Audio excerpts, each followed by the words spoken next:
Chapter 3. Melody did land that job as dispatcher for the tanker base the following spring. It was a new fire season. She enjoyed driving up the long, winding mountain road to Western Lake Airport again. She and Richard usually traveled together as he worked down the runway at West Wing's charter service.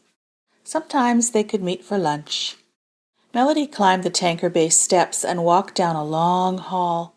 She hung up her coat on the row of wall hooks. Then she proceeded to go into the stainless steel kitchen area. Some of the pilots were playing a game of cribbage, and some were hanging around on the outside deck, drinking coffee. The alert sign read, "Yellow."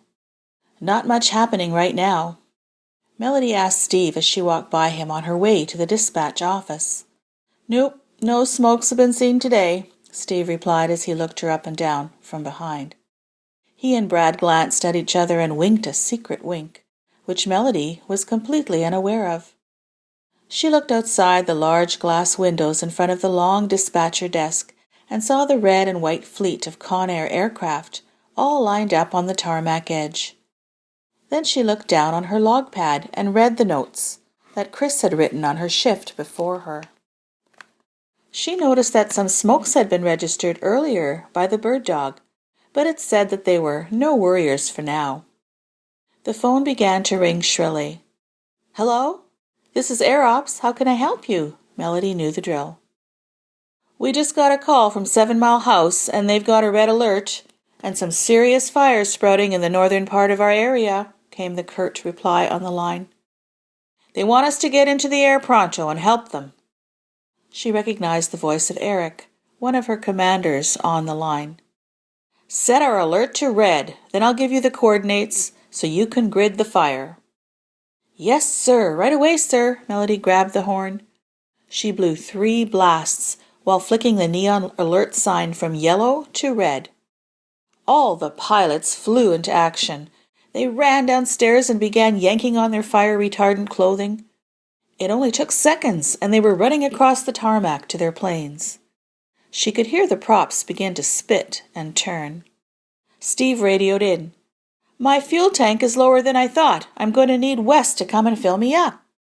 "Will do." Melody sprung into action. The planes were already loaded with thousands of pounds of liquid fire retardant necessary to drop from the air onto the fires below. Wes was supposed to be at the pumps in case of emergency. Wes, this is Tanker Base." "Come in." Melody summoned him on the base radio. No response. Where is that guy? Melody thought to herself as she ran out of the building to the gas pumps. Fortunately, she had been trained as how to fill a plane, but it took all of her strength to hold onto that hose as the mighty rush of fuel ran through into the aircraft. Steve's big plane was just rolling up. She yanked the hose from the pump nozzle and dragged the thick, heavy snake to the plane. Lifting the security latch, she quickly snapped off the lid and hooked to the end of the hose in tight. Then she ran to the gas pump and turned it on. Just then Wes came running out of the supply buildings. "Hey, what's going on? I didn't hear the horn," he yelled over the din of the screaming engine. He grabbed onto the hose with Melody, and together they held on with all their strength as the powerful blast of fuel streamed through. "I can finish this, Melody," Wes insisted. "Get back to the radios." Melody made a beeline for the base building. "Tanker Base 1, come in," a voice was crackling over the radio phone. "Are we clear for takeoff?" "Yes, go ahead, Tanker 1, Melody responded. She hurried to the giant wall map and began to take the grid measurements for the fire for directions to relay to the pilots. "Tanker 1, rolling," the pilot announced as Melody noted the time on the log. "Tanker 2, ready to roll," came the next pilot's voice. Melody again noted the roll time down on the log, and so on. Steve was quick to get in line. Soon all 6 aircraft were thundering down the runway and soaring into the air. Melody was reading the directions onto the radio waves. "Northwest 120 and southeast about 12 miles, and you should spot the fires," she directed. "Roger that," the lead pilot responded. "Tanker Base," another of the aircraft radios broke the line. "Yes?"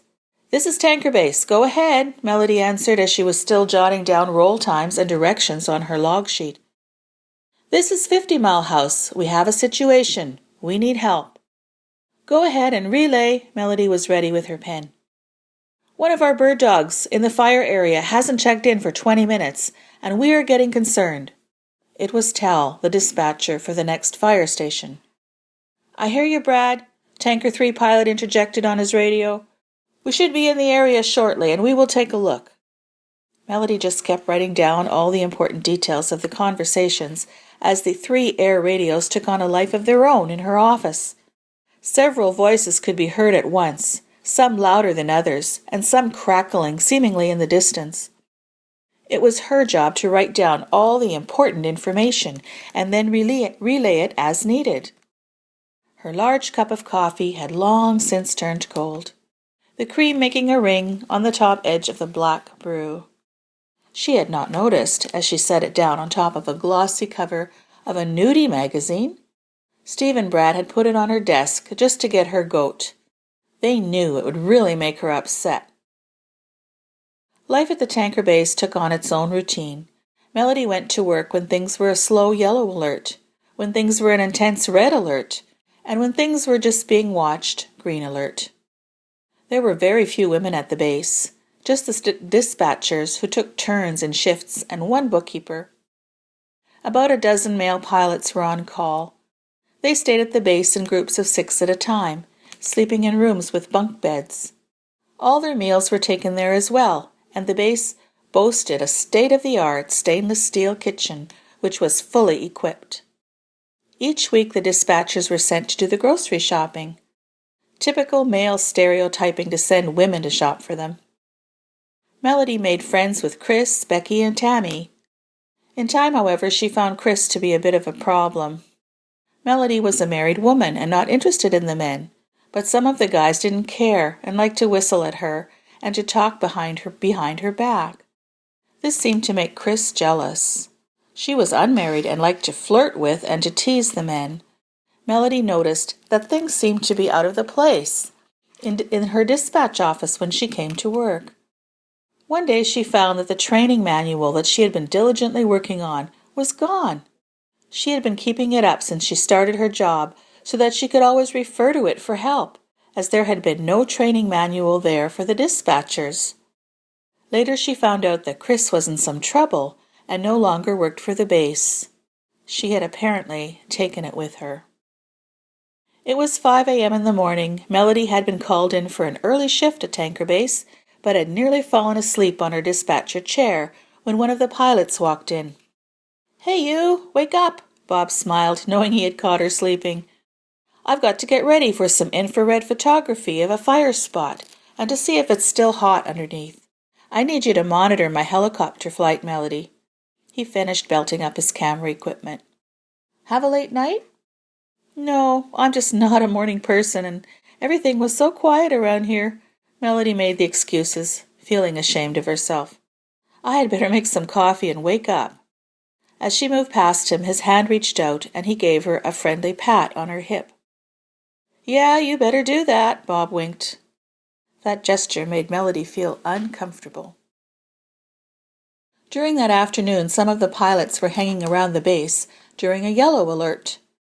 Melody looked out her dispatcher windows and noticed that there was a body lying on the wing of one of the big Conair aircraft.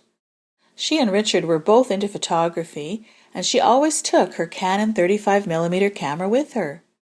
So she decided to sneak up on this fellow and take his photograph. When she got closer to him, she suddenly realized that he was tanning in the nude. She turned around and hurried back to the building. All the guys inside had been tipped off and had fun snickering at her and smirking and making lewd jokes. Weekend-based parties were a regular event. The men who had wives or girlfriends brought them along for a barbecue. The base provided the groceries, and there was lots of alcohol available. Everyone was sitting around in a big circle of lawn chairs outside. Melody and Richard had not grown up in their Mennonite community with any alcohol. It was only after they married that they moved to British Columbia and made new friends. Then they began to have an occasional glass of wine or beer with a meal, though rarely. Some of the pilots and base bosses were weekend drunks. There may have been a few alcoholics in the bunch, too. Melody had her camera handy and decided to take a photo of her boss with a curly Kate stretched over his face during a fit of alcoholic glee. It had just been too tempting. Some other compromising photos were also taken by her. She should have been a detective or a secret agent. Anyway, when developed, these photos mysteriously disappeared at the base. Melody was young and lively. She did not realize that her pretty appearance turned some of the men's heads and made their wives or girlfriends jealous. Not all, mind you, but one or two that she worked with began to make her life unpleasant at work. Richard worked down the runway at the West Wing's charter service, and he was oblivious to the attention his wife was attracting at work. If he had been, he might have taken more precautions to protect her and to protect their marriage. Fortunately, dispatching at the Ministry of Forests air tanker base was a seasonal job during the fire season. After that, Melody was called back to her old job as customer services traffic agent for the Pacific Western Airlines for some relief work.